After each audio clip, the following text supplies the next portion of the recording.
तो दोस्तों आज हम राजस्थान जीके के 25 इंपॉर्टेंट प्रश्नों के बारे में बात करेंगे और ये सभी प्रश्न राजस्थान सीईटी 12th लेवल एवं ग्रेजुएशन लेवल दोनों के लिए बहुत ही ज़्यादा हेल्पफुल प्रश्न है, इसलिए वीडियो में आप अंत तक जरूर बने रहिए। तो चलो वीडियो को शुरू करते हैं। तो आपका पहला सवाल है कि निम्न में से कौन सा जोड़ा है जो सही सुमिलित है। तो वह जोड़ा बताना है जो एकदम सही सुमिलित है। तो वह जोड़ा है मसूरिया साड़ी कोटा।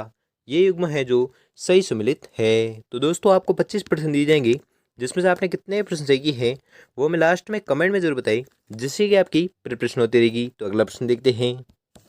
अगला सवाल है कि जयपुर मीनाकारी का एक प्रसिद्ध स्थल है और इस कला को लाने का श्रेय किनको है।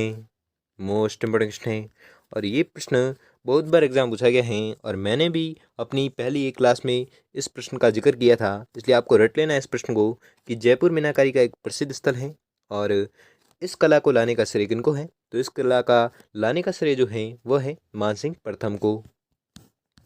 अगला सवाल है कि कुदरत सिंह को राजस्थान की किस हस्तकला में योगदान के लिए पद्मश्री पुरस्कार से अलंकृत किया गया।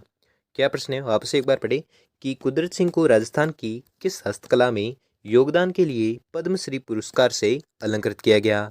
तो वह हस्तकला है मीनाकारी। ठीक है, मीनाकारी हस्तकला के लिए कुदरत सिंह को पद्मश्री पुरस्कार से अलंकृत किया गया। अगला सवाल है कि राजस्थान में मूर्तिकला के लिए कौन सा शहर है जो विख्यात है।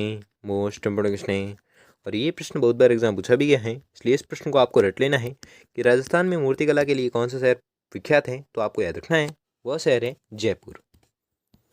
अगला सवाल है कि निम्न में से हस्त उद्योग का कौन सा केंद्र है।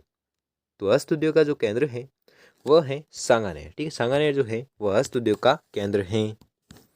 अगला सवाल है कि राजस्थान में ब्लू पोल्ट्री का सर्वाधिक विकास किसके शासनकाल में हुआ था। मोस्ट इम्पोर्टेंट क्वेश्चन है। तो ब्लू पोल्ट्री का जो सर्वाधिक विकास जो हुआ था वो हुआ था राम सिंह के शासनकाल में। अगला सवाल है कि विभिन्न कला स्वरूपों और स्थानों के निम्न जोड़ों में से कौन सा जोड़ा है जो सही ढंग से मेल खाता है, यानी कि कौन सा जोड़ा है जो सही सुमिलित है, वो आपको बताना है। तो वह जोड़ा है कुंदन कला जयपुर। यह जोड़ा जो है वह एकदम सही मेल खाता या सही सुमिलित है। अगला सवाल है कि प्राचीन राजस्थान की मूर्तिकला की प्रत्येक नाद की शिव प्रतिमा किस जिले से प्राप्त हुई है। और ये मोस्ट इंपोर्टेंट क्वेश्चन है और ये प्रश्न बहुत बार एग्जाम पूछा भी गया है, इसलिए इस प्रश्न को आपको रट लेना है। क्या प्रश्न है कि प्राचीन राजस्थान की मूर्तिकला की प्रतीक नाद की शिव प्रतिमा और ये किस जिले से प्राप्त हुई है। तो ये प्राप्त हुई है अजमेर जिले से। अगला सवाल है कि चटापटी का अभिप्राय है।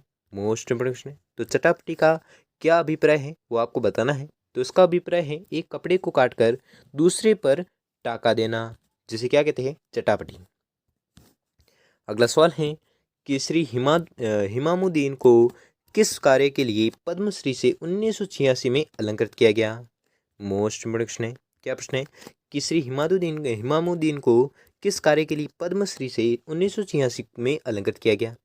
तो इनको अलंकृत किया गया था ऊंट की खाल पर सोने की नक्काशी करने के कार्य के लिए। ठीक है, क्या क्या सम्मानित किया गया, पद्मश्री से सम्मानित किया गया किनको, श्री हिमामुद्दीन को।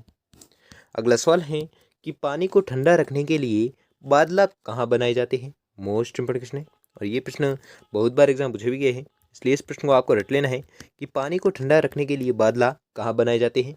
तो बादला जो बनाए जाते हैं ये बनाए जाते हैं जोधपुर में।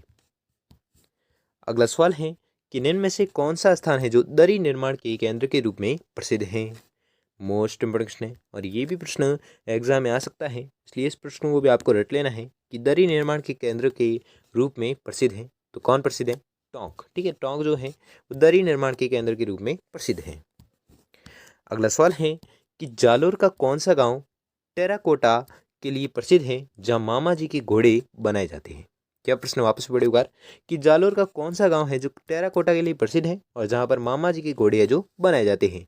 तो वो गाँव है हरजी गांव। ठीक है, जालोर का हरजी गांव वह गांव है जहां पर टेराकोटा के लिए प्रसिद्ध है और जहां पर मामा जी के घोड़े बनाए जाते हैं।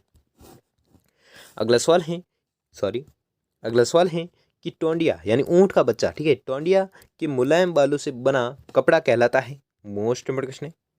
तो टोंडिया के मुलायम बालों से बना कपड़ा जो है कहलाता है, क्या कहलाता है। तो ये कहलाता है बाखला। अगला सवाल है कि जिरोही, भाकला, गंधा किस उद्योग के नाम हैं? ये मोस्ट इंपोर्टेंट क्वेश्चन है। इनमें से एक उद्योग के नाम आपसे पूछे जा सकते हैं, इसलिए इस प्रश्न को आपको रट लेना है। क्या प्रश्न है कि जिरोही, भाकला, गंधा किस उद्योग के नाम हैं? तो ये तीनों जो हैं, ये तीनों नाम हैं जटपटी उद्योग के नाम हैं।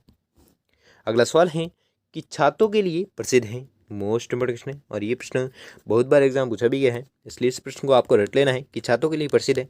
तो कौन सा शहर प्रसिद्ध है? तो छातों के लिए प्रसिद्ध है फालना शहर।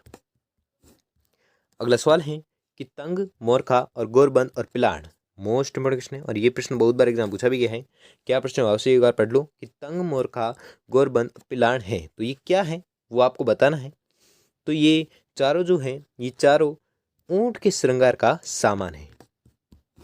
अगला सवाल है कि राजस्थान में गोफन है। मोस्ट इंपोर्टेंट क्वेश्चन है और ये भी प्रश्न बहुत बार एग्जाम पूछा भी गया है, इसलिए इस प्रश्न को आपको रट लेना है कि राजस्थान में गोफन क्या है या गोफन है। तो राजस्थान में गोफन पक्षियों को उड़ाने के लिए प्रयोग में लिया जाने वाला उपकरण है और कोई लोग पक्षियों को पकड़ने के लिए भी इसका प्रयोग करते हैं। ठीक है, तो आपको याद रखना है कि पक्षियों को उड़ाने के लिए या पक्षियों को पकड़ने के प्रयोग में लिया जाता है कौन सा उपकरण? तो गोफन। अगला सवाल है कि राजस्थान में तूड़िया हस्तशिल्प के लिए प्रसिद्ध जिला है। तो तूड़िया हस्तशिल्प के लिए प्रसिद्ध जिला कौन सा है वो आपको बताना है। तो वह जिला है धौलपुर। ठीक है, और ये भी प्रश्न आपको रट लेना है कि तूड़िया हस्तशिल्प के लिए प्रसिद्ध है कौन सा जिला? धौलपुर। अगला सवाल है और ये 20वां सवाल है कि राजस्थान में मोजरी शब्द का अर्थ है। मोस्ट इंपोर्टेंट क्वेश्चन है। तो मोजरी शब्द का जो अर्थ है वह है जुतिया। अगला सवाल है कि लाख की बनी चूड़ियों को राजस्थानी भाषा में क्या कहा जाता है? मोस्ट इंपोर्टेंट क्वेश्चन है और ये भी प्रश्न बहुत बार एग्जाम पूछा भी गया है और मैंने भी अपनी क्लास में एक इसका जिक्र किया था, लेकिन अब ये घुमा फिरा के क्वेश्चन पूछा गया है, इसलिए आपको समझ में नहीं आएगा कि लाख की बनी चूड़ियों को राजस्थानी भाषा में क्या कहते हैं। तो राजस्थानी भाषा में इसे कहते हैं मोकड़ी। अगला सवाल है कि लहरिया, मोठड़ा, चुनरी, धनक किस कला से संबंधित है? तो ये चारों संबंधित हैं बंदेज कला से और ये प्रश्न बहुत बार एग्जाम पूछा भी गया है, तो आपको इस प्रश्न को भी आपको रट लेना है। ठीक है, अगला सवाल है कि मारवाड़ में दामड़ी क्या था या दामड़ी क्या है? ये भी मोस्ट इंपोर्टेंट क्वेश्चन है। तो मारवाड़ में दामड़ी जो है वह है ओढ़नी का एक प्रकार है जिसे क्या कहते हैं? दामड़ी। अगला सवाल है कि राजस्थान में पोमचा कहते हैं। मोस्ट इंपोर्टेंट क्वेश्चन है और ऐसे भी प्रश्न बहुत बार एग्जाम पूछे भी जाते हैं, इसलिए इस प्रश्न को भी आपको रट लेना है कि राजस्थान में पोमचा कहते हैं। तो पोमचा किसे कहते हैं? तो पोमचा जो कहते हैं वो कहते हैं महिलाओं की ओढ़नी विशेष को, जिसे क्या कहते हैं? पोमचा। अगला सवाल है और ये आज का अंतिम सवाल है कि बिनोटा है। मोस्ट इंपोर्टेंट क्वेश्चन है। ऐसे भी प्रश्न बहुत बार एग्जाम पूछे गए हैं कि बिनोटा क्या है या बिनोटा है। तो बिनोटा जो है वह दूल्हा दुल्हन के विवाह की जूतिया, जिसे क्या कहते हैं? बिनोटा। तो दोस्तों आपको 25 प्रश्न दिए थे, जिसमें से आपने कितने प्रश्न तय किए हैं वो हमें जल्दी से जल्दी कमेंट करके जरूर बताएं। और अगर आपके लिए वीडियो थोड़ा भी हेल्पफुल साबित हो तो वीडियो को लाइक और चैनल पर नए चैनल को सब्सक्राइब कर लीजिए और बेल आइकन को प्रेस कर लीजिए जिससे कि वीडियो की नोटिफिकेशन आपको मिलती रहेगी। धन्यवाद।